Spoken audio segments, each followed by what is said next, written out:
એનો ટોપિક જોઈએ તો MIR 155 MIR 155 આ બધું શું છે સમજીએ. Mir 155 a team of researchers from IIT મદ્રાસની અંદર સંશોધક લોકો હતા એની ટીમ, પછી કેન્સર ઇન્સ્ટિટ્યૂટ અને Shri Balaji dental college and hospital Chennai અને Indian institute of science Bengaluru, આ બધા લોકોએ ભેગા થઈ અને એક શોધ કરી અને એક વસ્તુની આઈડેન્ટિફાઈ કરી, એક વસ્તુની ઓળખ કરી. કયું?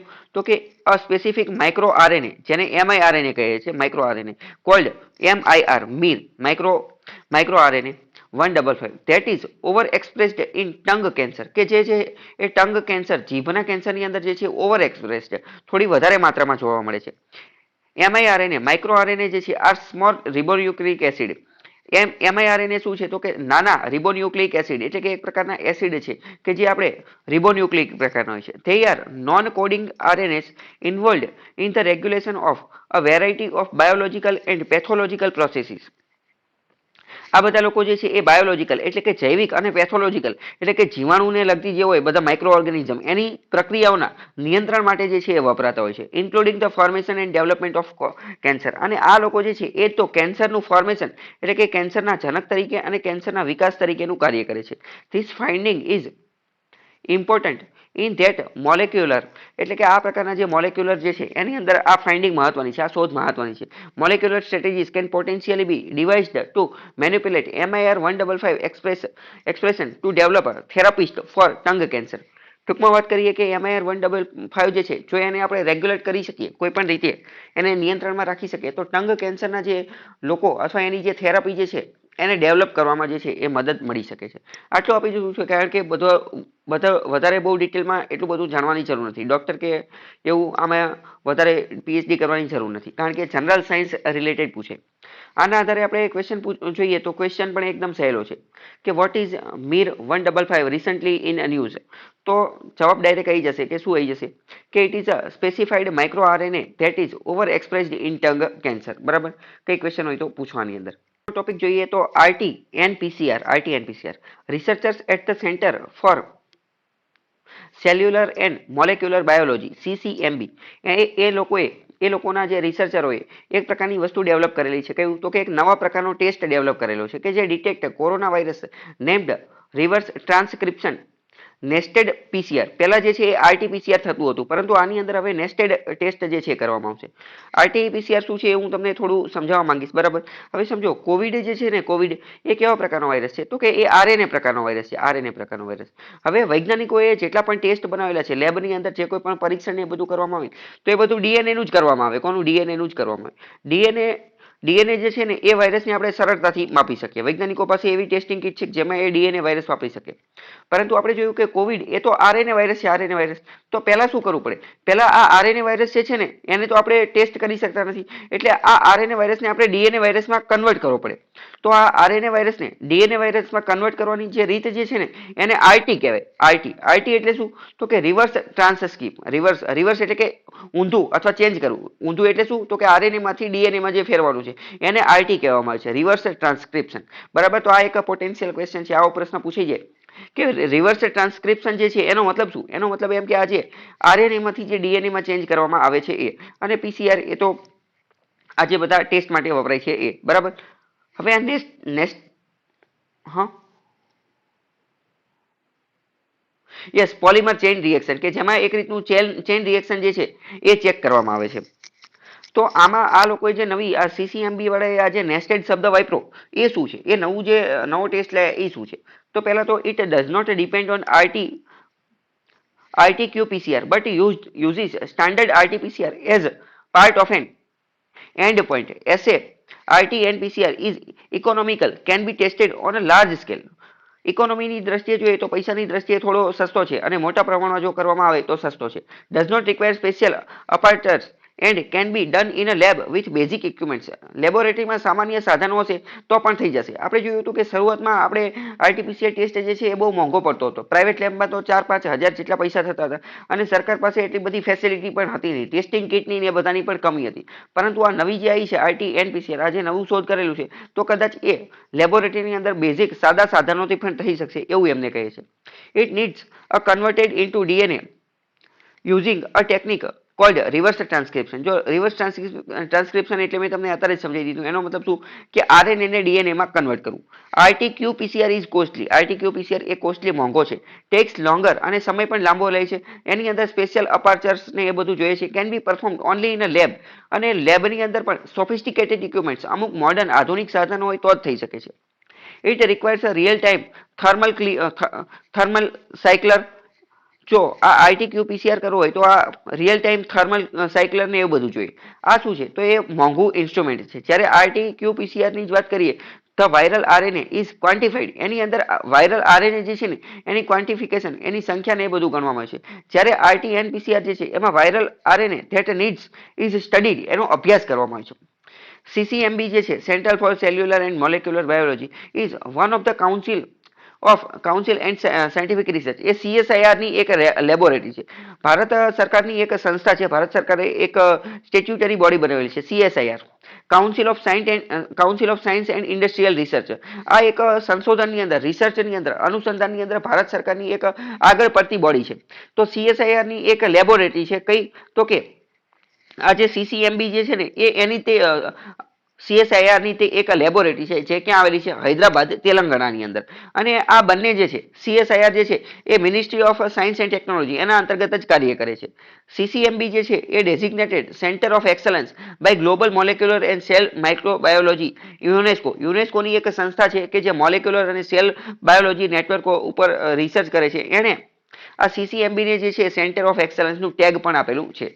તો એના આધારે પ્રશ્ન પૂછેલો છે અને પ્રશ્નની અંદર જોઈએ તો 3 વિધાન આપેલા છે. 3 વિધાનની અંદર મોસ્ટ એમપી જોઈએ તો ઇનકરેક્ટ ખોટું પૂછેલું છે. પહેલા ઇનકરેક્ટ પૂછેલું છે તો એની ઉપર ગોળ રાઉન્ડ કરવાનું અને એ શબ્દ ધ્યાન. હવે સમજો આપણે બધા વિધાન પહેલેથી જોઈએ. પહેલું જોઈએ કે રિવર્સ ટ્રાન્સક્રિપ્શન નેસ્ટેડ પીસીઆર એટલે કે RTN PCR does not use standard RT PCR as part of endpoint assay as used by RTQ PCR અને approved by ICMR.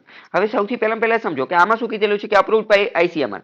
તો એવું તો આપણે વિધાનમાં કંઈ જોયેલું જ નથી. આપણે જે એક્સપ્લેનેશન જોયું એમાં એવું તો કંઈ કીધેલું જ નથી કે ICMR એને અપ્રૂવ કરેલું છે. તો પહેલું વિધાન ખોટું છે. પહેલું વિધાન શું છે? ખોટું છે.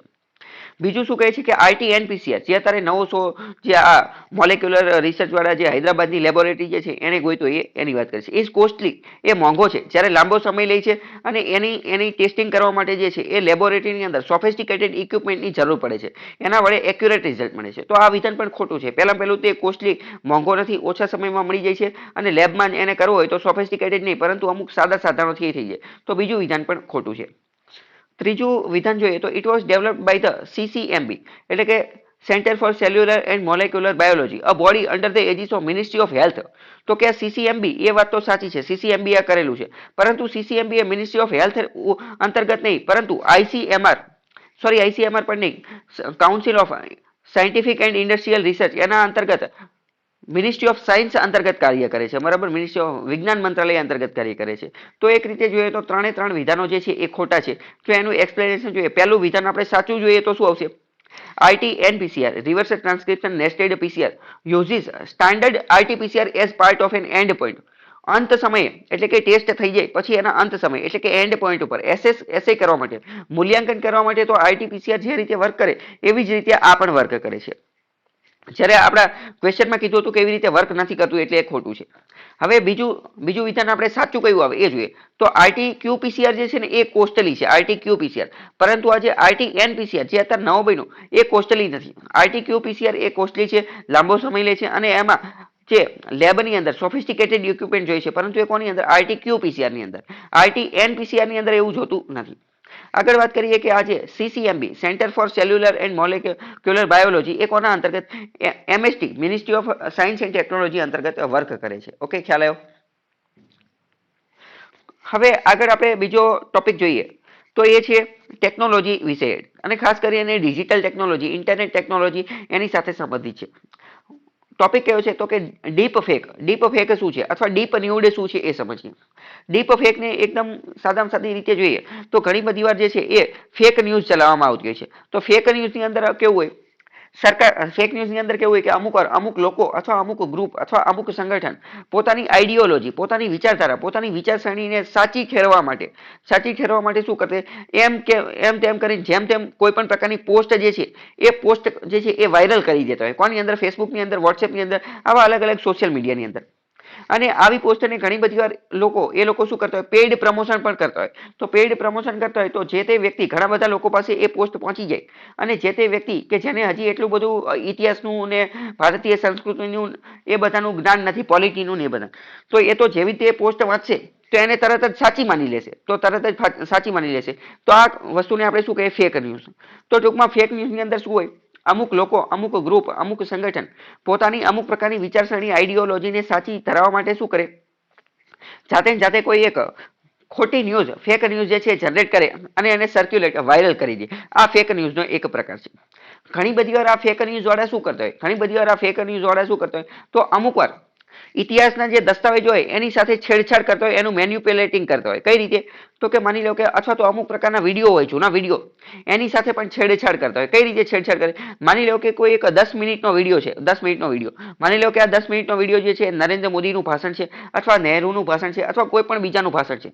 તો એ લોકો શું કરતા હોય, આ 10 મિનિટનો વિડીયો હોય ને એને વચ્ચેથી કાપકૂપ કરી નાખેલી હોય, વચ્ચેથી 10 મિનિટનો વિડીયો જે છે ને એ ખાલી 2 મિનિટનો કરી નાખ્યો હોય, બરાબર. હવે મોદીજી અથવા બીજા કોઈ જે છે એને વચ્ચે બીજી કેટલી વાતો કીધેલી હોય એ બધી કટ કરી નાખેલી હોય અને પહેલી વસ્તુ ને છેલ્લી વસ્તુ અને વચ્ચેની વસ્તુ એ બધીને જે છે એ જોડી અને રાખેલી હોય અને પછી જે છે એ અપલોડ કરી દીધી હોય, બરાબર. તો આ બધી વસ્તુને પણ આપણે શું કહી શકીએ કે ફેક ન્યૂઝ છે. ટૂંકમાં એડિટ કરેલો હોય, વિડીયોની અંદર બોલતા હોય નરેન્દ્ર મોદી અથવા રાહુલ ગાંધી અથવા નહેરુ એ જ બોલતા હોય, પરંતુ શું કરેલું હોય, વચ્ચેથી અમુક વસ્તુ કે જે પોઈન્ટ એમને જે વસ્તુને રિલેટેડ કીધેલો હોય એ કાઢી નાખેલો હોય, એ કટ કરી નાખેલો હોય. તો આ પણ એક ફેક ન્યૂઝનો પ્રકાર છે.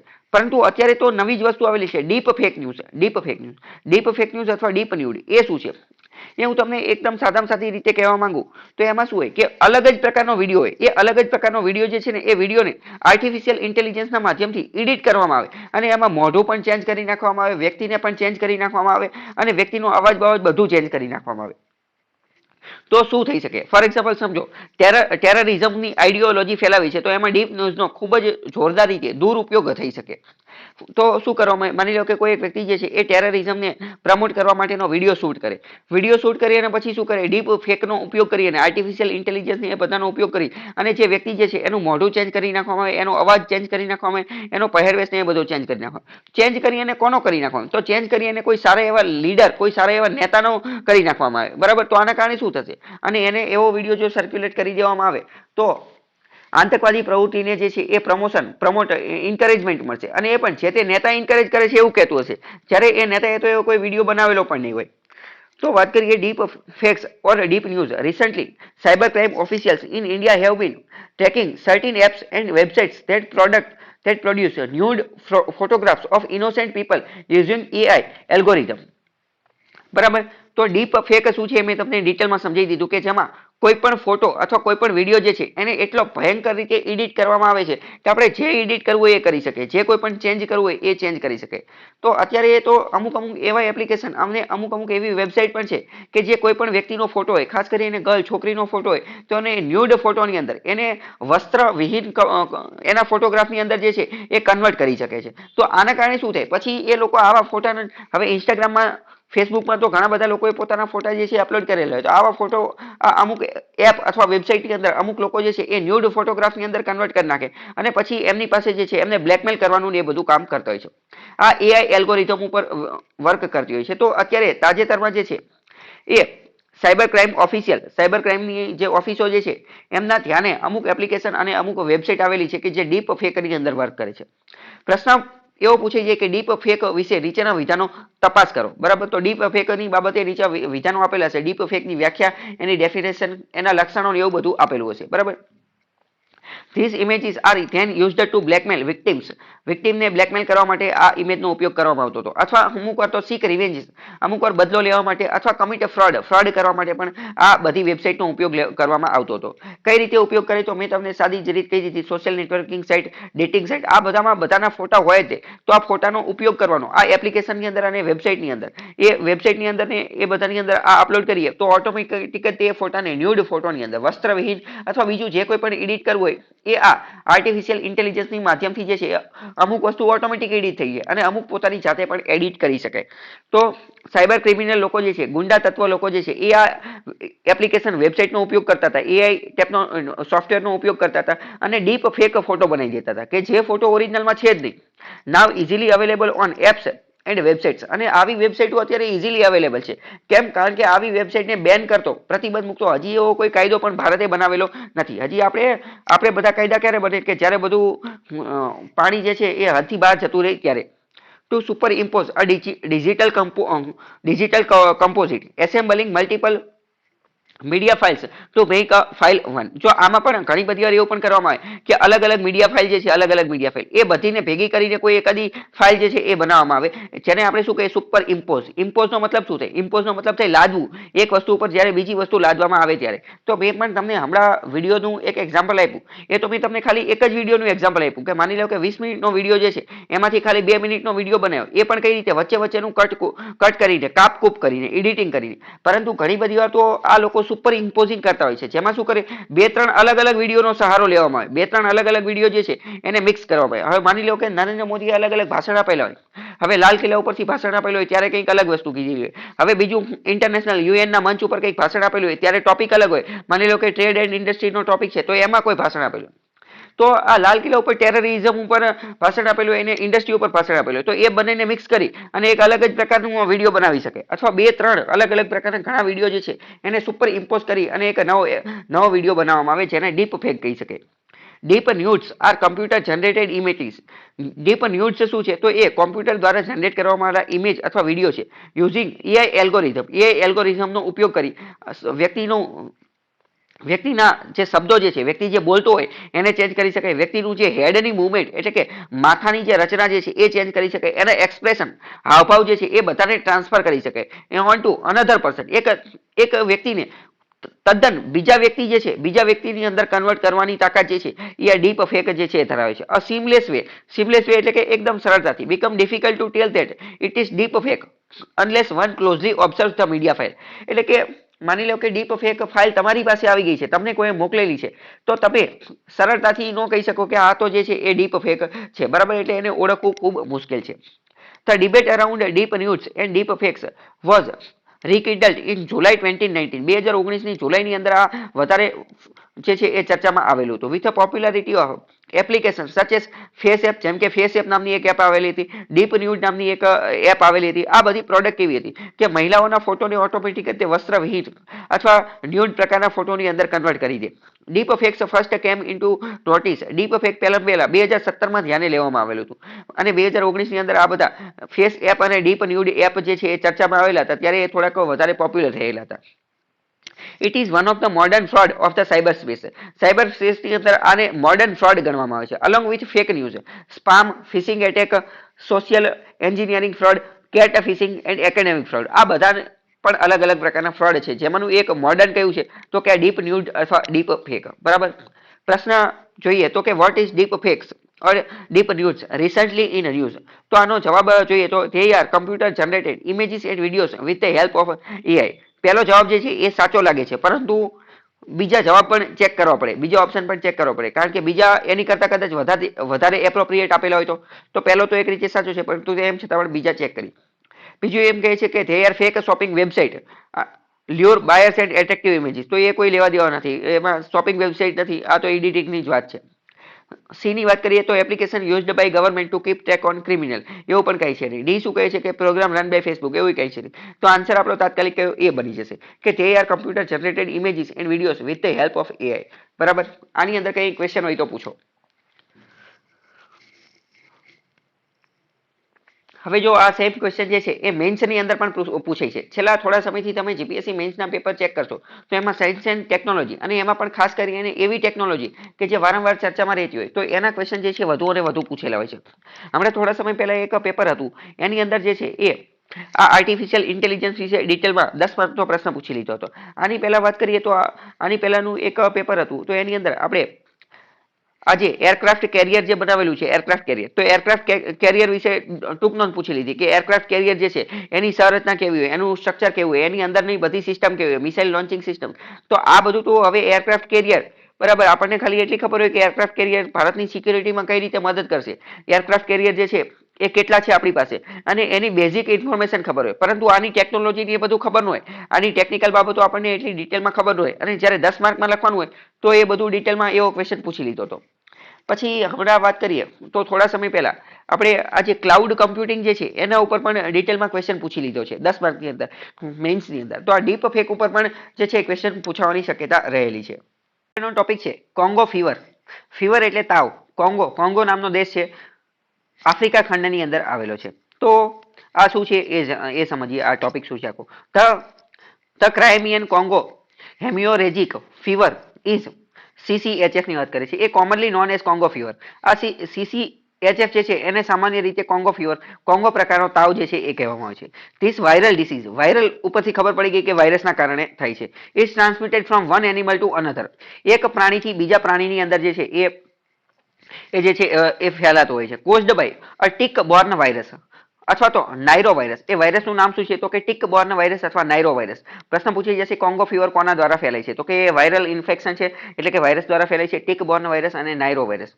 જનરલી મોટે ભાગે આવા ક્વેશ્ચનની અંદર શું કરતા હોય જીપીએસસી યુપીએસસી વાળા શું કરતા હોય, જ્યાં વાયરલ ઇન્ફેક્શન હોય ને એની બદલે બેક્ટેરિયલ ઇન્ફેક્શન કરી નાખે. એટલે શરૂઆતમાં પહેલી વાર વાંચતા હોય તો સાચું લાગે, પરંતુ એ વિધાન ખોટું હોય. વાયરસની બદલે બેક્ટેરિયા કરી નાખે, બેક્ટેરિયાની બદલે વાયરસ કરી નાખે, વિધાનને ખોટું બનાવવા માટે. The disease is transmitted to humans through contact with blood of infected animals and by eating the meat of infected animals. આપણે જોયું કે એનિમલ ટુ એનિમલ, પ્રાણીમાંથી પ્રાણીમાં ફેલાય છે, પરંતુ એવી જ રીતે એનિમલમાંથી મેનની અંદર માણસમાં પણ ફેલાઈ શકે છે, મનુષ્યમાં પણ ફેલાઈ શકે છે. જ્યારે મનુષ્ય એના બ્લડના સંપર્કમાં આવે છે અથવા એ પ્રકારનું મીટ માંસ જે છે એ પ્રાણીનું માંસ ખાય છે ત્યારે. અને પછી આગળ જતા હ્યુમન ટુ હ્યુમન ટ્રાન્સમિશન જે છે એ પણ થઈ શકે છે, resulting from close contact with blood. આ પણ બ્લડની અંદર જો ક્લોઝ કોન્ટેક્ટ થાય તો જે છે એ થઈ શકે છે. એટલે કે ટૂંકમાં બ્લડ સાથે જો ક્લોઝ કોન્ટેક્ટ થશે એનિમલનું હોય કે પછી હ્યુમન ટુ હ્યુમન હોય તો આને જે છે એ ચેપી રોગ છે એટલે કે ફેલાઈ શકશે.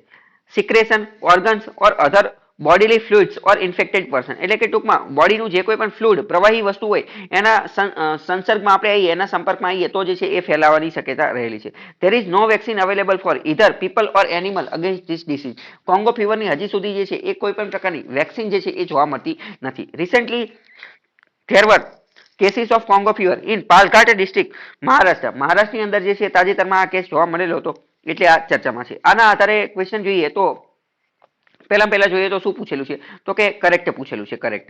અને વિધાન કેટલા આપેલા છે, વિધાન જે છે એ બે આપેલા છે. પહેલું વિધાન શું કહે છે કે it is a bacterial disease known for in fact both humans and animals. મેં તમને પહેલા જ કીધું કે આવું વાક્ય જે છે એ ખોટું બનાવવા માટે વાયરલની બદલે બેક્ટેરિયલ કરી નાખે અને બેક્ટેરિયલની બદલે વાયરલ કરી નાખે.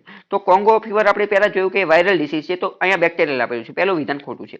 બીજું there is no vaccine available for this disease. તો એ વાત સાચી છે, કોંગો ફીવરની હજી સુધી કોઈ વેક્સિન જે છે એ મળેલી નથી. બરાબર. તો આન્સર ઓનલી 2 આવશે. બરાબર. આની અંદર કઈ ક્વેશ્ચન હોય તો પૂછો. આગળનો ટોપિક છે બ્રેઇન ઇલેક્ટ્રિકલ ઓસિલેશન સિગ્નેચર. મગજ સાથે અને એનું પ્રોફાઇલિંગ કરવાનું છે. તો મગજ સાથે પહેલા કંઈક જોડાયેલું છે બીઈઓએસપી. એમને રિસન્ટલી તાજેતરમાં એક પ્રકારનો ટેસ્ટ જે છે ટેસ્ટ કન્ડક્ટ કરવામાં આવેલો હતો. કોની ઉપર? 4 લોકો ઉપર. Accused in Hathras case, Hathras rape case થયેલો હતો યુપીની અંદર. તો એમાં જે 4 એક્યુઝડ લોકો હતા, એક્યુઝડ નો મતલબ આરોપી લોકો જેની ઉપર આરોપ મૂકવામાં આવે છે, એની ઉપર બીઈઓએસપી ટેસ્ટ કરવામાં આવેલો હતો. Brain electrical oscillation signature profiling. એટલે કે પ્રોફાઇલ બનાવવાની વાત કરે છે, બ્રેઇન મગજની કંઈક વાત કરે છે. અમુક વાર કીવર્ડ ઉપરથી પણ સમજવાની કોશિશ કરવાની કે શું અંદર હોઈ શકે. તો કે બ્રેઇન મગજની અંદર અમુક પ્રકારની ઇલેક્ટ્રિકલ એક્ટિવિટી કરતા હશે. ઓસિલેશન એટલે કે શું થાય તો કે દોલન ઉપર નીચે જે થતું હોય એ પ્રકારની, અને એના સિગ્નેચરના પ્રોફાઇલ કરવાની જે છે એ કોઈ એક્ટિવિટી કરતા હશે. BEOSP is also known as brain fingerprint. આને આપણે એક રીતે બ્રેઇન મગજનું ફિંગરપ્રિન્ટ જે છે એ પણ કહી શકીએ છીએ, જેને આપણે neuropsychological method to interrogation in which the accused participation in the crime is investigated by studying their brains response. આમાં શું કરવામાં આવે, કદાચ તમે એક વસ્તુ જોયેલું હશે કે ઘણી બધી વાર મૂવીની અંદર જે છે એ લાઈ ડિટેક્ટરનો ઉપયોગ કરવામાં આવે. એટલે કે કોઈ વ્યક્તિ લાઈનો મતલબ શું થાય, ખોટું બોલવું. કોઈ વ્યક્તિ ખોટું બોલે છે કે એ ચેક કરવામાં આવે. ખોટું બોલે તો તરત જ તે જે છે એ ટૂટ એવું થવા લાગે. એ લાઈ ડિટેક્ટર કઈ રીતે વર્ક કરે તો જે તે વ્યક્તિ જે છે એના હાર્ટબીટ એટલે કે હૃદયના ધબકારા, પલ્સ રેટ એટલે કે નાડીના ધબકારા, અને આ ઉપરાંત વ્યક્તિના બિહેવિયર જે છે એની ઉપર વર્ક કરતું હોય. અત્યારે તો આપણે ઘણા બધા લેટેસ્ટ મૂવીમાં એ પણ જોયું છે કે લાઈ ડિટેક્ટરને પણ હેક કરી શકાતું હોય છે. તો એવી જ રીતે આ બીઈઓએસપી શું છે? Brain electrical oscillation signature profile. આમાં શું કરવાનું તો કે મગજનું સિગ્નેચર, મગજનું જે છે ફિંગરપ્રિન્ટ બનાવવામાં આવે અથવા મગજનું પ્રોફાઇલ બનાવવામાં આવે. તમને ખ્યાલ હશે કે મગજની અંદર પણ જે સંદેશા વ્યવહાર થાય, આપણને માની લો કે કોઈ જગ્યાએ ખંજવાળ આવે છે તો આપણે હાથ દ્વારા ખંજોડીએ, પરંતુ એ કઈ રીતે થાય આખો વર્ક? તો હાથ જે છે પેલા જે જગ્યાએ ખંજોળ આવતી હોય એ પેલા મેસેજ મોકલે બ્રેઇન મગજને. શું મેસેજ મોકલે? કે મને અહીંયા ખંજોળ આવે છે. તો બ્રેઇન પછી પાછો રિવર્સમાં એનો જવાબ આપે બીજા હાથને કે હવે તારે ખંજોળવા જવાનું છે. તો આ બધા જે સિગ્નલની આપલે થાય, આ જે મેસેજ જે મોકલવામાં આવે એ હકીકતમાં ઇલેક્ટ્રિકલ વેવ એટલે કે વિજાણુ તરંગોના માધ્યમથી જ આ બધા થતા હોય. મગજ પણ આ બધા તરંગો માટે, આ બધા સંદેશ મોકલવા માટે વેવ તરંગોનો ઉપયોગ કરતો હોય. તો અમુક પ્રકારની ઇન્ટેરોગેશન એટલે કે વાતચીત પૂછપરછ દરમિયાન એક્યુઝડ આરોપી વ્યક્તિ જે છે એ કઈ રીતે બિહેવ કરે છે, એનું મગજ કઈ રીતે બિહેવ કરે છે એ ચેક કરવા માટેનો આ એક જે છે એ ટેસ્ટ હતો. The BEOSP test is carried out via a process known as electroencephalogram. એવી પ્રકારની અહીંયા લખેલું છે એ પ્રકારની જે છે એ ટેકનિકનો ઉપયોગ, પ્રોસેસ પ્રક્રિયાનો ઉપયોગ કરવામાં આવે છે આ ટેસ્ટ કરવા માટે. Conducted two study the electrical behaviour of the human brain. મેં તમને કીધું કે મગજની અંદર જ્યારે વેવ મેસેજની આપલે થાય ત્યારે એક પ્રકારના તરંગો જનરેટ થાય છે, ઇલેક્ટ્રિકલ તરંગો હોય છે, એટલે કે વિજાણુ પ્રકારના તરંગો હોય છે. તો આ જે ઇલેક્ટ્રિકલ તરંગો જે છે એનું જ સ્ટડી કરવામાં આવે છે બીઓસ્પની અંદર અને એનો અભ્યાસ કરવામાં આવે છે. Unlike the polygraph test, polygraph test જે છે એની અંદર શું હોય? પોલીગ્રાફ ટેસ્ટ જેવું આની અંદર હોતું નથી. BEOSP procedure does not involve a question answer session with the accused and is rather a neuropsychological study of the brain.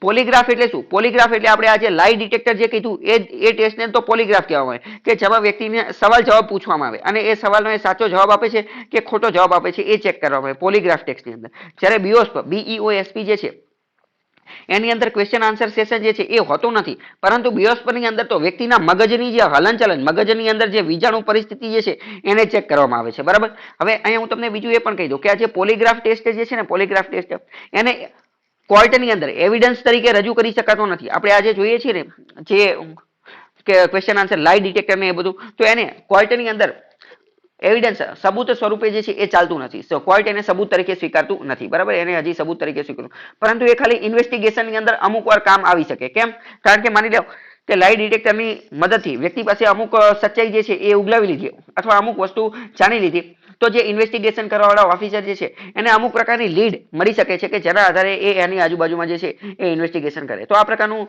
વિધાન મૂકી દેશે કે એ કોર્ટમાં એવિડન્સ તરીકે પણ ચાલે છે, તો એ વિધાન ખોટું પડી જશે. પોલીગ્રાફ ટેસ્ટની અંદર ધ એક્યુઝડ એટલે કે આરોપી વ્યક્તિ હોય છે એને સાયકોલોજીકલી એના મનોવૈજ્ઞાનિક ઇન્ડિકેટર જે વસ્તુ હોય એને ધ્યાને લેવામાં આવે છે, એને taken into account which include જેમાં blood pressure, pulse rate, respiration, શ્વાસોશ્વાસની ક્રિયા, સ્કિન કન્ડક્ટિવિટી એ બધું ધ્યાને લેવાય છે. પોલીગ્રાફ એટલે કે આ લાઈ ડિટેક્ટર જે છે. while a person might be able to control their pulse rate, blood pressure even in time of distress. આપણે જોયું કે આ જે લાઈ ડિટેક્ટર પોલીગ્રાફની અંદર શું કરવામાં આવે કે વ્યક્તિને જ્યારે પ્રશ્ન પૂછવામાં આવે તો એ આ બ્લડ રેટ અને પલ્સ રેટ ને એ બધું ધ્યાને લે છે. જનરલી આપણે જોયેલું છે કે જ્યારે આપણે પેનિકની અંદર આવી જઈએ, જ્યારે આપણે ચિંતામાં આવી જઈએ, જ્યારે આપણા શરીરની અંદર સ્ટ્રેસ ને એ બધું વધી જાય, સ્ટ્રેસ ને એ બધું વધી જાય, તો ત્યારે શું થાય? બ્લડ પ્રેશર વધી જાય, એટલે કે બ્લડ લોહીનું જે સ્પીડ જે છે વધી જાય, પલ્સ રેટ જે છે એ બધું વધી જાય અને આપણે સ્ટ્રેસમાં આવી જઈએ. તો આ પોલીગ્રાફ શું કરે? પોલીગ્રાફ હકીકતમાં આ જ બધી વસ્તુ ચેક કરે કે એનું બ્લડ રેટ વધી ગયું, બ્લડ પ્રેશર ને પલ્સ રેટ ને બધું વધી ગયું, એના આધારે જે છે એ ચેક કરે. પરંતુ મેં તમને કીધું કે આ બધા મશીનને પણ હેક કરી શકાય છે. ઘણા બધા લોકો એવા હોય કે જે પેનિક કન્ડિશનની અંદર પણ પોતાની પલ્સ રેટ અને બ્લડ પ્રેશર જે છે એ કંટ્રોલ કરી શકે.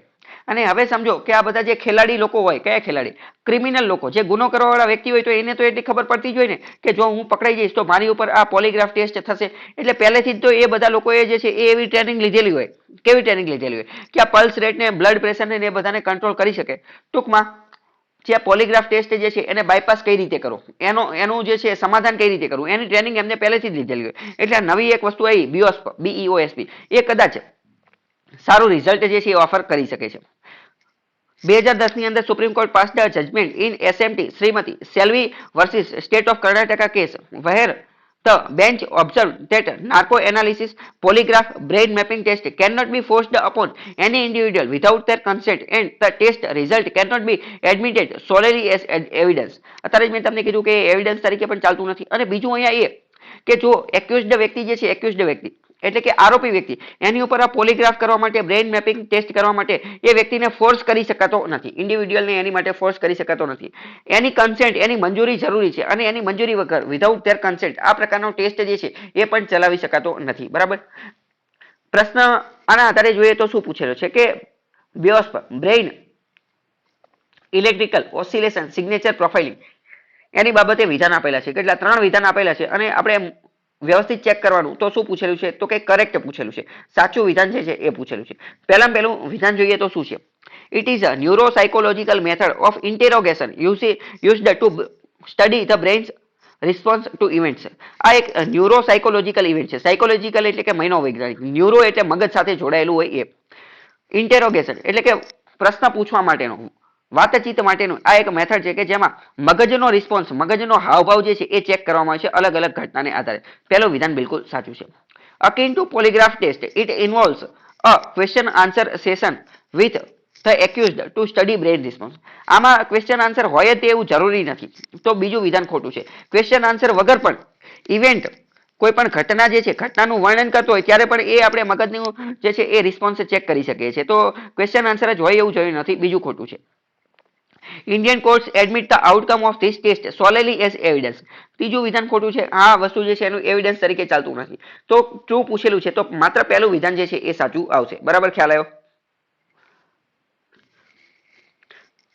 આગળનો ટોપિક જોઈએ તો આગળનો ટોપિક ચેંગ E5 પ્રોબ છે. આ ચેંગ E5 શું છે પહેલા તો એ ખબર હોવી જોઈએ. ચીન દ્વારા ચંદ્રની ઉપર સર્ચ કરવા માટે અથવા તો અહીંયા ઇન્વેસ્ટિગેશન તપાસ કરવા માટે જે છે એ એક પ્રોબ મોકલેલું છે. પ્રોબનો મતલબ શું થાય? પ્રોબનો મતલબ થાય ઊંડી તપાસ, ખૂબ જ ઊંડી તપાસ કરવા માટે. તો ચેંગ E5 એ શું છે તો કે ચાઇનાનું ચંદ્ર માટેનું મિશન છે. સક્સેસફુલી રિટર્ન્ડ ટુ અર્થ, સફળતાપૂર્વક એ પૃથ્વી ઉપર પાછું આવી ગયું છે. રિટ્રાઇવિંગ સેમ્પલ ફ્રોમ મૂન, મૂન ઉપર ચંદ્ર ઉપરથી અમુક પ્રકારના સેમ્પલ લઈ અને પાછું આવેલું છે. Chang'e E5 was China's first ever sample return effort and the third Chinese spacecraft to land on the moon. ચંદ્રની બાબતમાં જોઈએ તો ચીન જે છે એ ભારત કરતા પાછળ છે. ભારતે 2 ચંદ્રયાન મોકલી દીધા છે. જ્યારે ચંદ્ર ઉપર પહોંચવામાં ચીન જે છે આની પહેલા એક બે વાર અસફળ થયેલું છે. પરંતુ અત્યારે પ્રથમવાર એનું આ મિશન સફળ થયું. કઈ રીતે સફળ થયું? કે એ જે છે અહીંયા પહોંચી પણ ગયું, રોવર અહીંયા પહોંચી પણ ગયું અને ત્યાંથી જે સેમ્પલ જે છે એ લઈ અને પાછું પણ આવી ગયું. અત્યાર સુધીમાં એને 3 કોશિશ કરેલી હતી. 3 સ્પેસક્રાફ્ટ જે છે એ મૂન ઉપર લેન્ડ કરાવવાની કોશિશ કરેલી છે. બરાબર, એમાંનું આ સફળ થયેલું છે. It made China only the third country in the world to have retrieved lunar sample.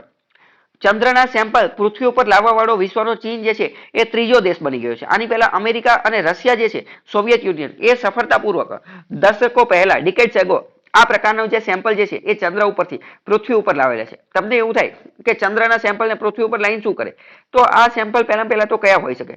ચંદ્રની માટી હોઈ શકે, ચંદ્રની ધૂળ હોઈ શકે, ચંદ્રના અમુક મિનરલ્સ હોઈ શકે. એની અમુક વસ્તુ જે છે એ લાવે અને એને લેબોરેટરીની અંદર ટેસ્ટ કરે અને જોવે કે આની અંદર કયા કયા વસ્તુઓ છે, કયા કયા જે છે મિનરલ છે અથવા ડસ્ટ પાર્ટિકલની એ બધાનું જે છે એ સર્ચ કરે. Chang'e E5 probe consisted of an orbiter.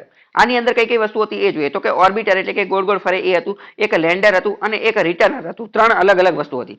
હવે સમજો, ખાસ કરીને સ્પેસ ટેકનોલોજીની અંદર આપણે આ ગમે સ્પેસક્રાફ્ટ મોકલતો હોય તો ઓર્બિટર, લેન્ડર, રોવર આ બધી વસ્તુ શું છે એ તમને ખબર હોય છે. હું આશા કરું છું કે તમને ખબર હશે અને જો તમને ન ખબર હોય તો મેં યુટ્યુબમાં એક વિડીયો લેક્ચર મૂકેલો છે ચંદ્ર ઉપરનો, ચંદ્રયાન જે છે એની ઉપરનો. એમાં મેં આ ડિટેલમાં સમજાવેલ છે. એ વિડીયો તમે જોઈ લેજો. It's a lander accelerated combination touched down on the near side of the moon. ચંદ્રની જે નજીકની બાજુ જે છે કે જ્યાં મેસિવ માઉન્ટેન, મોટા માઉન્ટેન રેન્જ આવેલી છે, પર્વતમાળા આવેલી છે, જેને મોન્ક રૂકમેર કહે છે, મોન્ક રૂકમેર. અને ઇન ધ ઓશિયનિયસ પ્રોક્લેરમ રિજિયન કે જેને આપણે ઓશિયન ઓફ ધ સ્ટોર્મ પણ કહીએ છીએ. બરાબર, તો જો આ બધા અવકાશ વિજ્ઞાનીઓ જે છે એમને અલગ અલગ જે મોસ્ટ ફેમસ જે છે એના નકશા પણ બનાવેલા છે, જેમ કે ચંદ્રનો નકશો ને મંગળનો નકશો ને એ બધો. તો ચંદ્રની અંદર આ લોકો ક્યાં ગયા હતા? ચેંગ E5 ક્યાં ગયેલું હતું? તો કે જ્યાં મોટા માઉન્ટેન આવેલા છે જેને ઓશિયન ઓફ સ્ટોર્મ પણ કહે છે.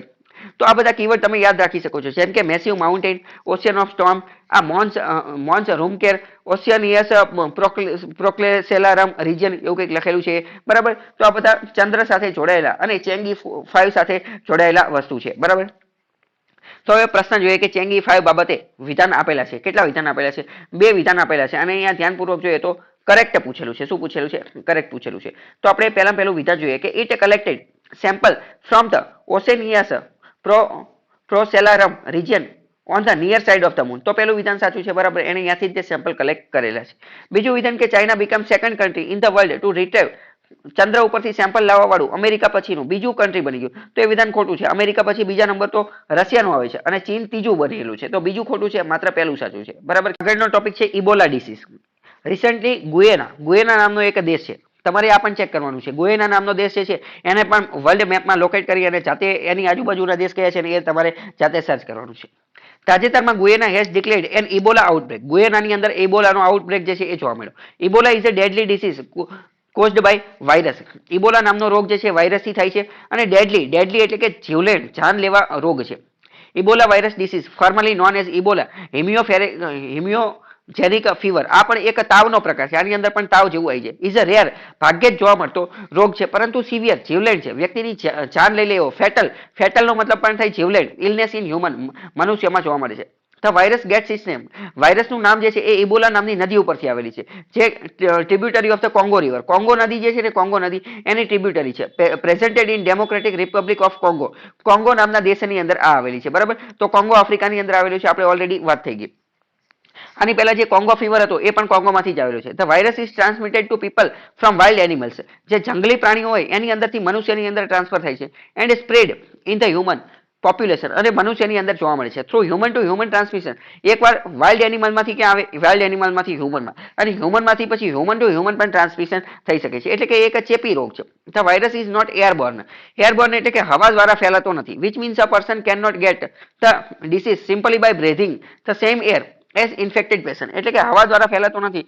એટલે કે એક વ્યક્તિ જે ઇન્ફેક્ટેડ ચેપી વ્યક્તિ જે છે, જેને રોગ થયેલો છે, એના શ્વાસમાં આવેલી હવા શ્વાસમાં લેવાથી જે છે એ આ રોગ થતો નથી. Ebola jumps to human from infected animal like chimpanzee, fruit bats and forest antelope. આ બધા જેમ કે ચિમ્પાન્જી ને ફ્રૂટ બેટ એટલે ચામાચીડિયું. ફોરેસ્ટ એન્ટીલોપ એ એક પ્રકારનું હરણ જેવું જાનવર આવે છે, એની અંદરથી ફેલાય છે.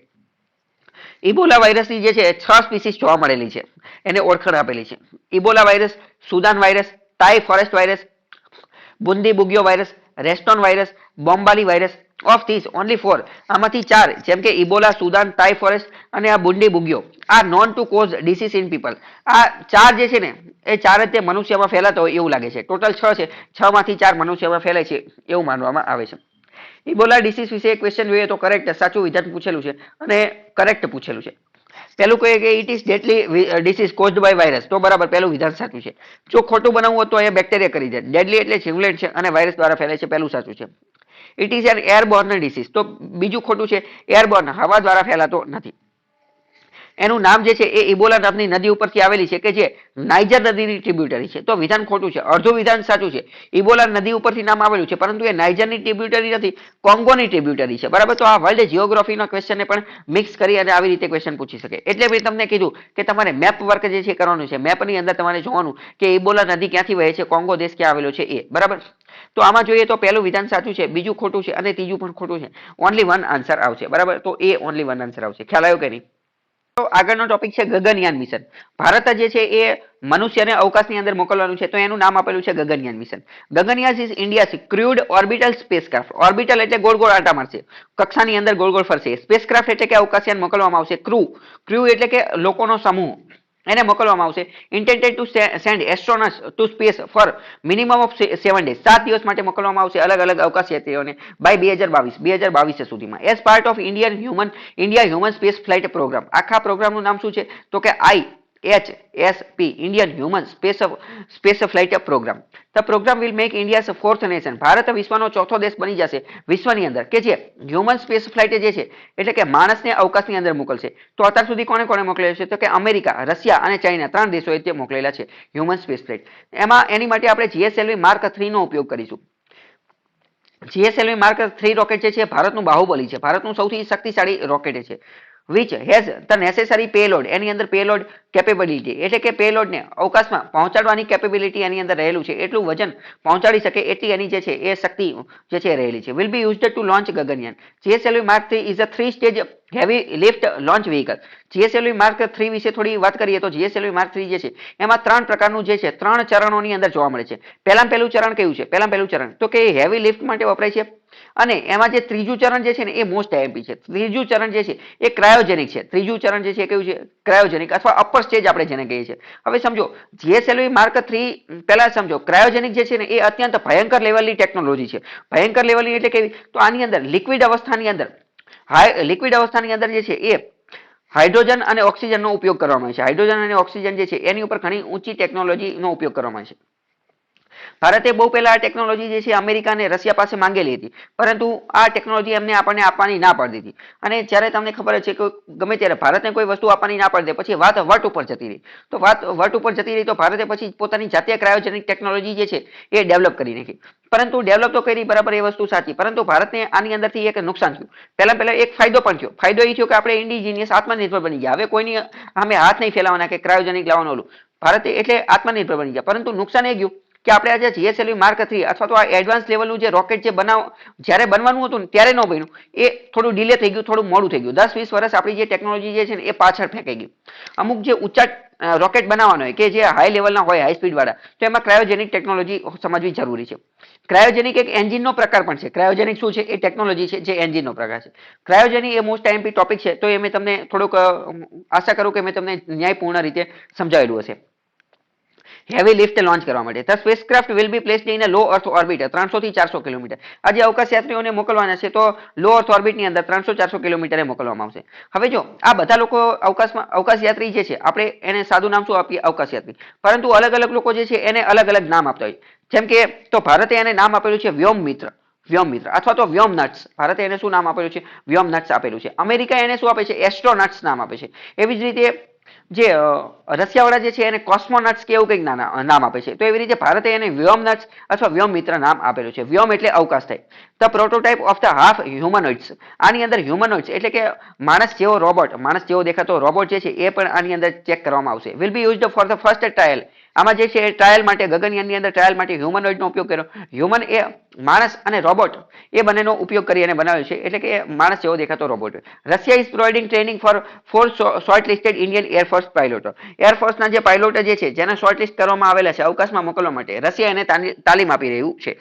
તો આના આધારે જોઈએ તો ક્વેશ્ચન શું પૂછેલો છે? ક્વેશ્ચનની અંદર પહેલા જોઈએ તો શું પૂછેલું છે? તો કે કરેક્ટ ઓપ્શન પૂછેલું છે અને 3 વિધાન આપેલા છે. પહેલું વિધાન જોઈએ તો GSLV mark 3 will be used as the launch vehicle for the human space flight programme. પહેલું વિધાન સાચું છે. જીએસએલવી માર્ક 3 નો ઉપયોગ કરવામાં આવશે.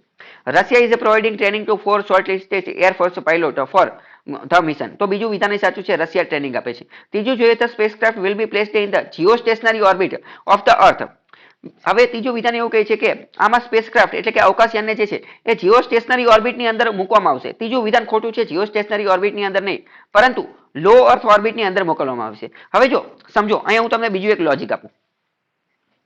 માની લો કે રિયલ એક્ઝામની અંદર, ઓરિજિનલ એક્ઝામની અંદર તમને આ ક્વેશ્ચન પૂછાઈ ગયો અને તમને આના વિશે કંઈ ખબર નથી, બરાબર? અથવા તો સમજો કે ત્રીજું વિધાન તમને ખબર જ નથી. તેમ છતાં પણ તમે જે છે ને એ ત્રીજા વિધાનમાં થોડુંક લોજિક લગાવી શકો છો. કઈ રીતે લોજિક લગાવી શકો? સમજો કે જીઓ સ્ટેશનરી ઓર્બિટ કઈ છે? તો જીઓ સ્ટેશનરી ઓર્બિટ છે 35,786.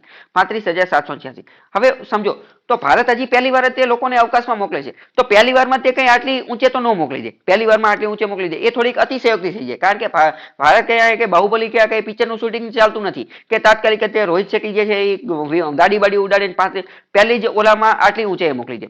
તો એવું આપણે થોડુંક રીઝનિંગ લોજિક જે છે એ વાપરી શકીએ છીએ. પહેલી વસ્તુ એ. બીજી વસ્તુ એ કે તમને ખ્યાલ હશે કે ભારતે મોટા ભાગે જ્યારે વધુ પેલોડ મોકલવાનું હોય અને જીઓ સ્ટેશનરી ઓર્બિટમાં મોકલવાનું હોય ત્યારે આપણે જે છે એ એરિયન 5 રોકેટનો લોન્ચ ઉપયોગ કરીએ છીએ. અને એરિયન 5 જે છે ને એ યુરોપિયન સ્પેસ એજન્સીનું છે. હવે તમને એટલી તો ખબર જ હોય કે ગગનયાન જે છે એમાં આપણે જીએસએલવી માર્ક 3 નો ઉપયોગ કરીએ છીએ. તો અને એ વિધાન આમાં આપેલું છે અને એ વારંવાર ન્યૂઝમાં પણ રહેતું હોય છે. તો પહેલું અને ત્રીજું વિધાન કોન્ટ્રાસ્ટ થાય છે. તો આવી રીતે તમે લોજિકલ રીઝનિંગનો ઉપયોગ કરીને પણ આન્સર સુધી પહોંચવાની કોશિશ કરી શકો. અને આપણે પહેલા જ વાત થયેલી છે કે બધા જ ક્વેશ્ચન આપણને આવડતા હોય એવું જરૂરી નથી. મોટાભાગના ક્વેશ્ચન નોય આવડતો હોય તો એમાં આવું લોજિક જે છે એ વાપરવું જરૂરી બની જાય. તો આવા કેસની અંદર આન્સર શું આવશે? આન્સર સી 3 ઓનલી આવશે. એક મિનિટ, આમાં જવાબ સોરી, આમાં જો આપણે ધ્યાનપૂર્વક જોઈએ ઇનકરેક્ટ પૂછેલું છે. ઇનકરેક્ટ તો ઇનકરેક્ટ જે છે એ 3 ઓનલી આવશે. જ્યારે કરેક્ટ પૂછેલું હોત કરેક્ટ તો 1 અને 2 પહેલું બીજું સાચું છે, જ્યારે ત્રીજું ખોટું છે, બરાબર? તો અત્યારે મારી રીતે ભૂલ થઈ ગઈ. તો આવી રીતે કરેક્ટ ઇનકરેક્ટ જે છે એ ચેક કરવું ખૂબ જરૂરી બની જાય છે, બરાબર? ઇનકરેક્ટ પૂછેલું છે એટલે. લો અર્થ ઓર્બિટની અંદર 300 થી 400 કિલોમીટર જેટલી ઊંચાઈએ મોકલવામાં આવશે. જીઓ સ્ટેશનરીમાં મોકલવામાં આવતા નથી. ખ્યાલ આવ્યો? સૌથી પહેલા જે આ ત્રણેય ઓર્બિટ જે છે, ત્રણેય ઓર્બિટ એની ઊંચાઈ યાદ રાખી લો.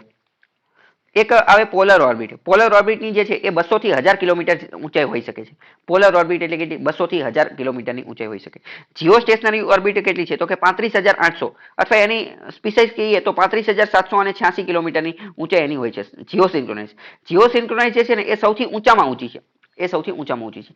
સન સિન્ક્રોનાઇઝ જે છે ને એની 200 થી 1000 કિલોમીટર સુધીની હોઈ શકે છે. 200 થી 1000 કિલોમીટરની હોઈ શકે છે. અને લો અર્થ ઓર્બિટ જે આમાં આપેલી નથી, લો અર્થ ઓર્બિટની જે છે એ 200 થી 2000 કિલોમીટરની હોય છે. બરાબર, 200 થી 2000 કિલોમીટરની જે ઓર્બિટ હોય એને લો અર્થ ઓર્બિટ કહે છે. હવે આ બધું હકીકતમાં છે શું એ આપણે સમજીએ. હવે આની પહેલા મેં તમને કીધેલું, હવે તમે ખુદ વિચારીને કહો, પૃથ્વીના વધારે એરિયાનું અવલોકન કરવું છે, પૃથ્વીના વધારે એરિયાનું અવલોકન કરવું છે, તો પોલર ઓર્બિટ કામ આવશે, સન ઓર્બિટ કામ આવશે કે જીઓ સ્ટેશનરી ઓર્બિટ કામ આવશે? તો ગઈકાલે મેં તમને ઉદાહરણ આપેલું હતું કે કોઈ એક 2 માળની બિલ્ડિંગ છે અને એક 10 માળની બિલ્ડિંગ છે. એક 2 માળની બિલ્ડિંગ છે અને 10 માળ. તો વધુ એરિયા આપણે ક્યાંથી જોઈ શકશું? 2 માળમાંથી કે 10 માળમાંથી? આપણે ધાબા ઉપર ઊભા છીએ, અગાસી ઉપર, ટેરેસ ઉપર ઊભા છીએ, તો 10 માળની બિલ્ડિંગમાંથી આપણે વધુ એરિયા જોઈ શકશું. તો બસ સેમ વસ્તુ અહીંયા લાગુ પડશે. સૌથી ઊંચી કઈ છે? એટલે કે જેમ જેમ ઊંચે જતા રહીએ એમ આપણે વધુ વિસ્તાર જોઈ શકીએ. તો જીઓ સ્ટેશનરી જે છે એ સૌથી ઊંચે છે. એટલે જો પૃથ્વીનો મોટા ભાગનો સૌથી વધુ વિસ્તાર કવર કરવો હશે તો આપણે જીઓ સ્ટેશનરીનો ઉપયોગ કરવો પડશે. બરાબર, પરંતુ હવે એવું જરૂરી નથી કે બધાએ આખી દુનિયાનો જ કવર કરવો હોય. દરેક સેટેલાઇટ અલગ અલગ સ્પેસિફિક વસ્તુ માટે મૂકવામાં આવેલ હોય. માની લો કે આપણે દુનિયા હારે કંઈ લેવા દેવા નથી. આપણે ખાલી એવું જાણવું છે કે ગીરના જંગલની અંદર સિંહ કેટલા છે, ગીરના જંગલની અંદર પોચિંગ શિકાર થાય છે કે નથી થતું, અથવા તો ગીરના જંગલની અંદરથી લોકો જે લાકડા ને બધું ચોરીને જતા રહે છે, ખાલી આપણે ગીરના જંગલ ઉપર જ ફોકસ કરવું છે. તો આપણે શું કરશું? આપણે આ જીઓ સ્ટેશનરી કંઈ કામની નથી. આપણે ખાલી ભારતની અંદર, ગુજરાતની અંદર, જુનાગઢની અંદર ગીરના જંગલ ઉપર ધ્યાન રાખી શકે એવો સેટેલાઇટ આપણે લોન્ચ કરીશું. બરાબર, તો બધાની અલગ અલગ ખાસિયત હોય. હવે જો હું તમને સમજાવું, આ બધું સન સિન્ક્રોનાઇઝ ને પોલર ઓર્બિટ ને આ બધું શું છે એ સમજો. હવે સન સિન્ક્રોનાઇઝ નો મતલબ શું?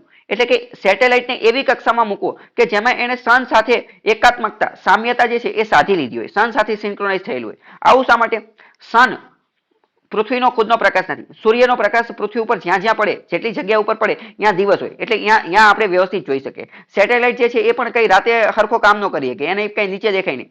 હવે માની લો કે સન સાથે સેટેલાઇટનું સિન્ક્રોનાઇઝ કરેલું છે, તો સનનો, સૂર્યનો પ્રકાશ પૃથ્વી ઉપર જેટલી જેટલી જગ્યાએ પડશે ને એવી જ રીતે સેટેલાઇટ પણ ગોળ ગોળ ફરતો રહેશે. એટલે એવું કહી શકાય કે એ સેટેલાઇટ જે છે એ 24 કલાક પ્રકાશમાં જ રહેતો હશે, પ્રકાશમાં જ રહેતો હશે. એટલે કારણ કે પૃથ્વી ઉપર જેટલી પણ સૂર્યની હારે હારે ફરતો હશે. હકીકતમાં તો સૂર્ય ફરતો નથી, પરંતુ પૃથ્વી ફરતી હશે. પરંતુ પૃથ્વીની સાથે સાથે એવી રીતે ફરતો હશે કે જેવી રીતે દિવસ થાય ને એ દિવસની જગ્યાએ જ કામ કરતો હોય. એટલે કે શું થાય કે રાતે તો સેટેલાઇટ કામ કરવાનું બંધ કરી દે, પરંતુ જો સન સિન્ક્રોનાઇઝ ની અંદર હોય તો એ રાતે પણ ચાલુ જ રહેશે, રાતે પણ સાચા ફોટા મોકલી શકશે. જીઓ સ્ટેશનની અંદર સૌથી ઉપર મોકલવામાં આવે. બરાબર, પોલર ની અંદર મેં તમને કીધું કે જે તે મર્યાદિત વિસ્તારની અંદર જે છે એ ચેક કરવામાં આવે કે જેના કારણે માની લો કે આપણે ગીરનું જંગલ જે છે ખાલી એની ઉપર ધ્યાન રાખવું છે, કઈ જગ્યાએ કેટલા મિનરલ્સ આવેલા છે ભારતની અંદર, આખા ભારતની અંદર, તો એ બધા જે તે ચોક્કસ વિસ્તાર માટે આ પોલર ઓર્બિટની અંદર મોકલવામાં આવે. બરાબર, મુખ્યત્વે આ હાઇટ જે છે એ પૂછાઈ શકે છે. ખ્યાલ આવ્યો? આપણો આગળનો ટોપિક છે IRNSS. IRNSS નું નામ તમે સાંભળેલું હશે કદાચ, વારંવાર ચર્ચામાં રહી છે. યુપીએસસી માં પણ એકવાર પ્રશ્ન પૂછાઈ ગયો છે. IRNSS એનું ફૂલ ફોર્મ પહેલા જોઈએ તો કે Indian regional navigation satellite system. આ શું છે? એક રીતે જોઈએ ને તો આપણે અત્યારે જે ગૂગલ મેપ વાપરીએ છીએ ને, તો ગૂગલ મેપ શું છે? એ એક પ્રકારનું જીપીએસ છે, ગ્લોબલ પોઝિશનિંગ સિસ્ટમ. પરંતુ જીપીએસ જે છે ને એ હકીકતમાં અમેરિકાના સેટેલાઇટનું નામ છે. અમેરિકાએ સૌથી પહેલા વિશ્વની અંદર આપણે આખા વિશ્વની ઉપર દેખરેખ રાખી શકાય એ પ્રકારનો જીપીએસ જે છે લોન્ચ કર્યો, ગ્લોબલ પોઝિશનિંગ સિસ્ટમ. આખા વિશ્વનો નકશો બનાવવા માટે કોને? અમેરિકા વાળાએ લોન્ચ કર્યો, અમેરિકાની નાસાએ લોન્ચ કર્યો. હવે સમજો આ જીપીએસ બનાવ્યો, બરાબર, જીપીએસ લોન્ચ કર્યો, તો આપણે થોડુંક કોમન સેન્સથી કહી શકીએ કે આ જે છે ને એ 35,786 કિલોમીટરે મોકલેલો છે. કારણ કે ગ્લોબલ આખા વિશ્વનું ધ્યાન રાખવાનું છે, તો 35,786 જે છે અહીંયા જ મોકલવો પડે. બરાબર, તો જીપીએસ એ હકીકતમાં સેટેલાઇટનું નામ છે. તો ભારતે એવું વિચાર્યું કે આપણે ત્યાં આપણો ખુદનો સેટેલાઇટ બનાવી તો કેવું રહેશે કે જેમાં આપણે આપણી આજુબાજુનું જે છે એ જોઈ રહીએ. મુખ્યત્વે વાત કરીએ તો આ પ્લાન તો ઘણા લાંબા સમયથી ચાલુ હતો, પરંતુ 26/11 આપણે એટેક થયેલો હતો અને એની પહેલા પણ 26/11 એટેક થયો ને ત્યારે અમેરિકા વાળાએ એની પહેલા ભારતને ફોન કરીને કીધું હતું કે આવી રીતનો કંઈક એટેક થવાનો છે, કે મુંબઈની જે બોટ જે છે ને ત્યાંથી અમુક માછીમારો જે છે એ શંકાસ્પદ લોકો જે છે ત્યાંથી અંદર એન્ટ્રી લઈ રહ્યા છે. તો ભારત વાળા કે એવું તમારે રોજ થાય છે, અમે એનું ધ્યાન નથી દેતા. પછી એટેક થઈ ગયો. પરંતુ આની પહેલા 1998 ની અંદર કારગિલ વોર ની અંદર જે છે એ અમેરિકાએ ભારતને આ જીપીએસ નો એક્સેસ આપવાની ના પાડી દીધી હતી. જે યુદ્ધ થતું હતું. હવે યુદ્ધની અંદર મેઇન વસ્તુ શું હોય, માની લો કે જીપીએસના માધ્યમથી આપણે વિદેશી દુશ્મન દેશ છે દુશ્મન દેશ, એનો આપણે ખજાનો જોઈ લેવી, તો કે એની પાસે કેટલા હથિયાર છે, કેટલા ફાઇટર પ્લેન છે, કેટલા જેટ છે, એવું બધું જો આપણે પહેલા જોઈ લેવી તો આપણને ફાયદો થઈ જાય. ભારતે કારગિલના યુદ્ધમાં અમેરિકા પાસે મદદ માંગી તો અમેરિકાએ ઉપયોગ કરવા ના પાડી દીધી. અને મેં તમને કીધું કે ભારતમાં ગમે ત્યારે વટ ઉપર વાત આવી ગઈ પછી તો ભારતે કીધું ખારું વાંધો નહીં, આપણે પોતાનો ખુદનો બનાવી દઈએ. અને તો ત્યારે પણ કામ જે છે ઠંડી ગતિએ ચાલ્યું અને એમાં પછી 26/11 થઈ ગયો. 26/11 માં સેમ ઇજ પ્રોબ્લેમ છે. તો પછી કીધું હવે આપણે કે તાત્કાલિક બનાવવું પડશે. તો શું બનાવ્યું? IRNSS, IRN, Indian regional navigation satellite system. Full form યાદ રાખી લો તો પણ ખબર પડે. ઇન્ડિયન એટલે કે ભારતીય, રિજિયોનલ એટલે કે સ્થાનિક. જીપીએસ જે છે જીપીએસ એ ગ્લોબલ છે, એ આખા વિશ્વનું સ્થાન જે છે એ ચેક કરી શકે, આખા વિશ્વનું લોકેશન દર્શાવી શકે. જ્યારે ભારતનો જે છે રિજિયોનલ સ્થાનિક, ભારતની આજુબાજુના વિસ્તારનું સ્થાન જ બતાવી શકે, આખા વિશ્વનું ન બતાવી શકે. નેવિગેશન, નેવિગેશનનો મતલબ શું? નેવિગેશન એટલે કે રસ્તો બતાવો, રસ્તો બતાવો, અથવા કે એક જગ્યાએથી બીજી જગ્યાએ માટેનો જે રસ્તો હોય એની માટે મદદ કરતો સેટેલાઇટ સિસ્ટમ જે છે એ IRNS. નરેન્દ્ર મોદી આને નામ આપ્યું. જ્યારે IRNS લોન્ચ કર્યો ને તો મોદી એને નામ દઈ દીધું નાવિક. શું નામ આપ્યું? નાવિક. તો નાવિક અને IRNSS એ બંને એક જ છે. ઇટ ઇઝ ઇન્ડિજિનિયસલી, સ્વદેશી રીતે નેવિગેશન બનાવેલી સિસ્ટમ છે કે જે ઇસરોએ બનાવી છે. It is designed to provide, આનો ડિઝાઇન શા માટે? તો કે provide accurate position information services to users in India. ભારતની અંદર લોકોને કોઈ કઈ જગ્યાએ ઉભો છે, કઈ પોઝિશનમાં ઉભો છે, એની ઇન્ફોર્મેશન, એની માહિતી આપતી જે જગ્યા છે, બરાબર. એક્ઝેક્ટ લોકેશન આપણે ગૂગલ મેપ કઈ રીતે વાપરીએ છીએ એ તે ગૂગલ મેપ જીપીએસ નો ઉપયોગ કરે છે. એવી રીતે IRNS નો ઉપયોગ પણ કરી શકાય. IRNS જે છે એ આર્મી માટે જે છે એ અત્યારે ઓપન કરી દીધું છે. આર્મીના જે જવાનો જે છે એ એનો ઉપયોગ કરી શકે છે. અને આ કેટલા અંતર સુધીની? તો જે ભારત જે છે, ભારતની આજુબાજુની extending up to 1500 from its boundary, એટલે કે ભારતની જે સરહદ જ્યાં પૂરી થાય ને એની પછીના 1500 કિલોમીટર સુધીનું લોકેશન જે છે એ આપી શકે. જીપીએસમાં આપણે શું જોયું કે જીપીએસની અંદર આપણે એ આખા વિશ્વની અંદર કોઈ પણ જગ્યાનું લોકેશન આપી શકે. પરંતુ આ IRNS નાવિક જે છે એ ભારતની જે મેપ જે છે ભારતનો નકશો, એમાં ભારતની સરહદ જ્યાં પૂરી થાય, ભારતની સરહદ જ્યાં પૂરી થાય એની પછી 1500 કિલોમીટર સુધી જે છે, 1500 કિલોમીટર વધારે દેવાને એટલું જે છે એ આપી શકે. તો શું પાકિસ્તાનનું લોકેશન આપી શકે? તો કે હા આપી શકે. અફઘાનિસ્તાનનું આપી શકે? તો કે હા આપી શકે. નીચે શ્રીલંકાનું, માલદીવનું, આ બાજુ આસિયાનના અમુક દેશનું, એ બધાના લોકેશન પણ આપી શકે. કેમ? કારણ કે એ બધા આપણા 1500 કિલોમીટરની રેડિયસમાં આવી જાય છે એટલે. IRNSS will provide two type of services. આની અંદર બે પ્રકારની સર્વિસીસ આવશે. એક તો સ્ટાન્ડર્ડ પોઝિશનિંગ સર્વિસ કે જેને SPS કહે છે, which is provided to all, જે બધા જ યુઝરને આપવામાં આવશે. જ્યારે બીજી જે છે એ રિસ્ટ્રિક્ટેડ સર્વિસ હશે. બીજી રિસ્ટ્રિક્ટેડ સર્વિસ એ માત્ર અને માત્ર કોને આપવામાં આવશે? Only to the authorised user. ખાસ કરીને આર્મીના જવાનો અથવા જે સિક્રેટ એજન્સીમાં એ બધામાં કામ કરતા હોય, એટલે કે રિસ્ટ્રિક્ટેડ સર્વિસ જે છે ને એ અમુક ખાસ લોકોને જ આપવામાં આવે. અને આની અંદરની જે માહિતી હશે એ બધી ઇન્ક્રિપ્ટેડ હશે. ઇન્ક્રિપ્ટેડ એટલે કે ડીકોડ કરેલી હશે. ઇન્ક્રિપ્શન શબ્દ આપણે ઓલરેડી પહેલા સમજી ગયા છે. તો એ પ્રકારની સર્વિસ જે છે એ આપવામાં આવશે. હવે સમજો, હકીકતમાં આ બધું જે જીપીએસ, સૌથી પહેલો સેટેલાઇટ મેં તમને કીધું કે જીપીએસ, કે જેના આધારે જે છે એ પૃથ્વી ઉપર કોઈ પણ જે તે વસ્તુનું સ્થાન જાણવાનું, એડ્રેસ જાણવાનું, સરનામું જાણવા માટેનો જે વેબસાઇટ, જે સેટેલાઇટ બનાવ્યો એ જીપીએસ બનાવ્યો. પહેલા જ્યારે જીપીએસ શરૂ કર્યો ને ત્યારે એ માત્ર અને માત્ર સૈન્ય, આર્મીના ઉપયોગ માટે હતો. અને ઘણી બધી વાર એવું જ જોવા મળે, બરાબર. પહેલા કોઈ પણ નવી વસ્તુ બનાવેલી હોય તો એ સૈન્ય, આર્મી વાળા જે છે એ એનો ઉપયોગ કરતા હોય. પરંતુ પછી ધીમે ધીમે જે છે સરકારને અથવા લોકોને એવું લાગે કે આનો ઉપયોગ તો જે છે એ લોકો માટે પણ ઓપન કરી દેવો જોઈએ. પછી ધીમે ધીમે લોકો પણ એનો ઉપયોગ કરી શકે. તો પછી જીપીએસ પણ ધીમે ધીમે લોકો માટે ઓપન કરી દીધું. એટલે આ જે ગૂગલ મેપમાં એ બધામાં વપરાઈ શકે છે. ડિલિવરી કરવામાં આવતી હોય, બરાબર, મેપના આધારે, તો એમાં પણ એ વપરાતો હોય. તો ભારતમાં પણ એ બે પ્રકારની વસ્તુ, પહેલા સ્ટાન્ડર્ડ પોઝિશનિંગ સર્વિસ એ બધા વાપરી શકશે. જ્યારે બીજી કઈ છે રિસ્ટ્રિક્ટેડ, એ માત્ર જે તે ઓફિસર લોકો જે છે એ જ વાપરી શકશે. અને એ પણ જેને એની પરમિશન આપેલી હશે એ.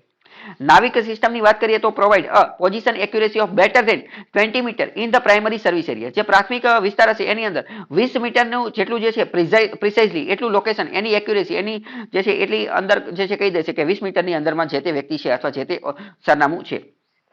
ઓફ ધ ટોટલ IRNS જે છે એ કોન્સ્ટેલેશન છે. કોન્સ્ટેલેશનનો મતલબ શું થાય? કોન્સ્ટેલેશન ઓફ સેટેલાઇટ એટલે કે સેટેલાઇટનું સમૂહ થાય. કોન્સ્ટેલેશનનો મતલબ થાય સમૂહ અથવા કાફલો. ટોટલ કેટલા સેટેલાઇટ છે? ટોટલ આની અંદર 7 સેટેલાઇટ છે. એ 7માંથી જે છે 7માંથી એ 3 જે છે એ જીઓ સ્ટેશનરી ઓર્બિટની અંદર છે. જીઓ સ્ટેશનરી એટલે કે ઉપર 35,786. જ્યારે બાકીના 4 જે છે એ જીઓ સિન્ક્રોનસ ઓર્બિટની અંદર છે. જીઓ સિન્ક્રોનસ ઓર્બિટની અંદર છે, બરાબર. Recently India became the 4th country in the world to have its independent regional navigation satellite. Bharat વિશ્વનો ચોથો એવો દેશ બની ગયો છે કે જેની પાસે આવી નેવિગેશન સેટેલાઇટ છે, અને એ પણ રિજિયોનલ, સ્થાનિક લેવલની.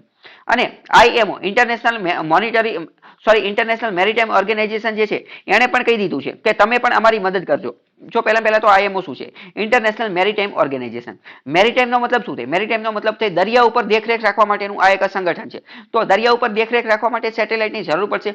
તો આઈએમઓ એ કીધું છે, શું કીધું છે કે વર્લ્ડ વાઇડ રેડિયો નેવિગેશન સિસ્ટમની અંદર આ નાવિક જે છે ને એ પણ ભાગ લઈ શકશે. ક્યાં? ઇન્ડિયન ઓશિયન રિજનની અંદર, હિન્દ મહાસાગરનો જે પ્રદેશ છે ત્યાં જે દેખરેખ રાખવાની છે તો અમે આ નાવિકનો ઉપયોગ કરીશું. તો આ એક રીતે સારી વસ્તુ કહેવાય, પોઝિટિવ ડેવલપમેન્ટ કહેવાય. ભારતના સોફ્ટ પાવરની અંદર પણ એક મહત્વની વસ્તુ કહેવાય. કારણ કે આઈએમઓ જે છે એ અત્યાર સુધી બીજા પોતાનો સેટેલાઇટ વાપરતું હતું, જીપીએસ નો એ બધાનો ઉપયોગ કરતું હતું.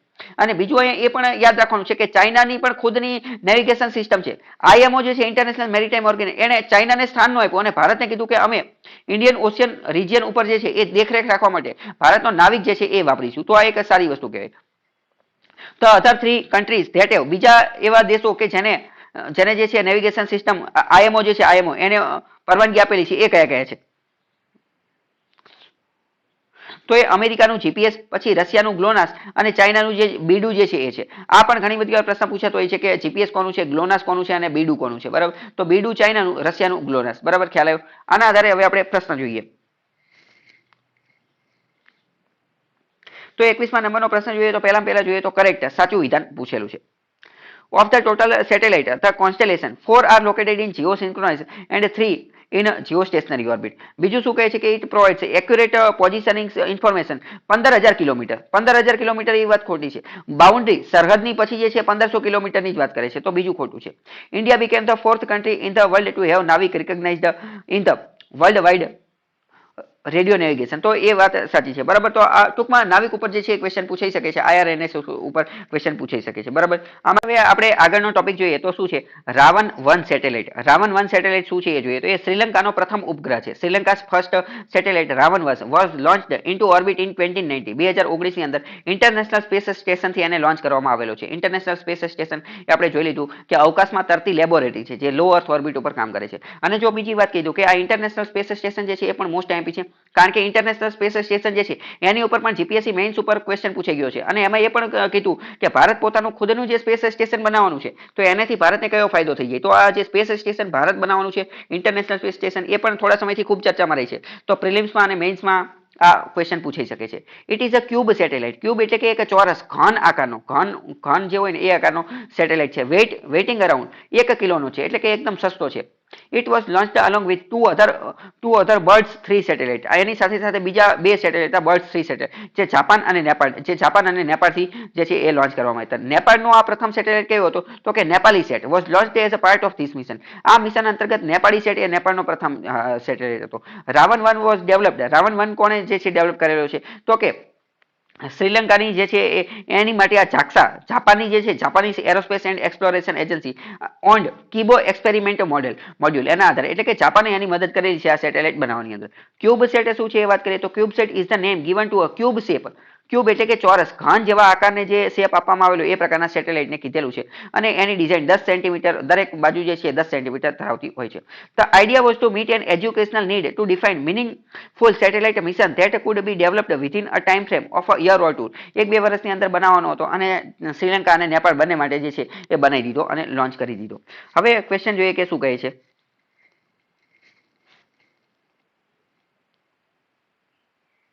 તો પ્રશ્ન 2 વિધાન આપેલા છે રાવણ 1 ની બાબતે. It is the cube satellite of the Sri Lanka. તો પહેલું વિધાન તો બિલકુલ સાચું છે કે ક્યુબ સેટેલાઇટ. બીજું એવું કહે છે કે it was launched by ISRO. ઇસરોએ નથી લોન્ચ કરેલો, એ તો ઇન્ટરનેશનલ સ્પેસ સ્ટેશનમાંથી લોન્ચ કરેલો છે અને જાપાને એને મદદ કરી છે. અને નેપાળનો પ્રથમ સેટેલાઇટ નેપાળી સેટ. અડધું વિધાન સાચું છે પરંતુ ઇસરોને કઈ લેવા દેવા નથી, એટલે બીજું વિધાન ખોટું પડશે. આન્સર શું આવશે? કરેક્ટ પૂછેલું છે એટલે ઓનલી 1 આવશે. બરાબર, ખ્યાલ આવ્યો? ટોપિક કયો છે? આગળનો ટોપિક છે રફીડ ટેકનોલોજી. રફીડ એટલે કે આરએફઆઈડી. આરએફઆઈડી એટલે કે radio frequency identification. Radio frequency એટલે શું? ફ્રીક્વન્સી એટલે કે તરંગો. રેડિયો એટલે કે રેડિયો તરંગો જે છે, રેડિયો તરંગો એનું આઇડેન્ટિફિકેશન, એની ઓળખ કરવાની અને એની ઓળખ કરી અને અમુક વસ્તુ જાણવાની કોશિશ કરવાની. તો ભારતીય રેલવે, ઇન્ડિયન રેલવે એ રફીડ પ્રોજેક્ટ શરૂ કરેલો છે. Indian railway is fitting radio frequency identification tag in all wagons. વેગન્સનો મતલબ શું થાય? વેગન્સનો મતલબ થાય બોગી. બોગીનો મતલબ શું થાય? ડબ્બા. રેલવેના જેટલા પણ ડબ્બા હોય એ બધાની અંદર આરએફઆઈડી રફીડ જે છે એ ટેગ લગાવવામાં આવે છે. જેમ કે આપણે વાત કરીએ કે અત્યારે ગાડીની અંદર ફાસ્ટેગ લગાવવામાં છે, તો ફાસ્ટેગ જે છે એ એક રીતનો રફીડ આઈડી છે, રફીડ ટેગ છે કે જેને સ્કેન કરી અને તાત્કાલિક પૈસા કપાઈ જાય. જેમાં શું? રેડિયો ફ્રીક્વન્સીનો ઉપયોગ કરવામાં આવે. તો these tags will be used for tracking the wagons. આના કારણે બોગી જે છે ને એને ટ્રેક કરવામાં આવે. આ રફીડ રેડિયો ફ્રીક્વન્સી એનો ઉપયોગ કરી અને ખબર પડી જશે કે આ કઈ કઈ જગ્યાએ પહોંચેલા છે, બરાબર. એનું એક્ઝેક્ટ લોકેશન જાણવામાં મદદ મળશે. Indian railway is planning to complete tagging. ભારતની અંદર જેટલી પણ બોગી જે છે, જેટલા પણ ડબ્બા જે છે, એ બધાને ડિસેમ્બર 2022 સુધીમાં એને ટેગ લગાવી દેવામાં આવશે. તો આ ટાર્ગેટ 2022 ની સાલ પૂછાઈ શકે છે. RFID radio frequency identification use the radio wave. Radio તરંગો જે છે એનો ઉપયોગ કરે છે કોની માટે? કમ્યુનિકેશન માટે, એટલે કે વાતચીત અથવા તો સંદેશા વ્યવહાર માટે. બિટવીન ટુ ઓબ્જેક્ટ્સ, બે ઓબ્જેક્ટ જે છે એની વચ્ચે. એક રીડર કે જેને એ માહિતી મેળવવાની છે એ, અને જે ટેગ એટલે કે જ્યાં આ ટેગ લગાવેલું છે એ બંનેની વચ્ચે એ ટેગ જે છે એમાં રેડિયો વેવનો ઉપયોગ કરી અને એ પોતાનો સંદેશો મોકલે છે જેને એ સંદેશો વાંચવાનો છે એને. RFID communication is the same as a two way radio communication. જેવી રીતે બે પ્રકારે રેડિયો કમ્યુનિકેશન, રેડિયો દ્વારા સંદેશા વ્યવહાર થાય છે, એ જ પ્રકારે આમાં પણ કામ કરવામાં આવે છે. In the sense that information is transmitted. માહિતી એક જગ્યાએથી ટ્રાન્સમિટ મોકલવામાં આવે છે અને બીજી જગ્યાએ રિસીવ એટલે કે પ્રાપ્ત કરવામાં આવે છે. કોના માધ્યમથી? તો કે રેડિયો વેવ, રેડિયો તરંગોના માધ્યમથી. અને એની જે ફ્રીક્વન્સી તરંગ લંબાઈ જે છે એ ચોક્કસ પ્રકારની ફિક્સ હોય છે, સ્પેસિફિક હોય છે. The RAFID project has been undertaken by the CRIS દ્વારા આને ચલાવવામાં આવે છે. ક્રિસ શું છે? તો કે centre for railway information system.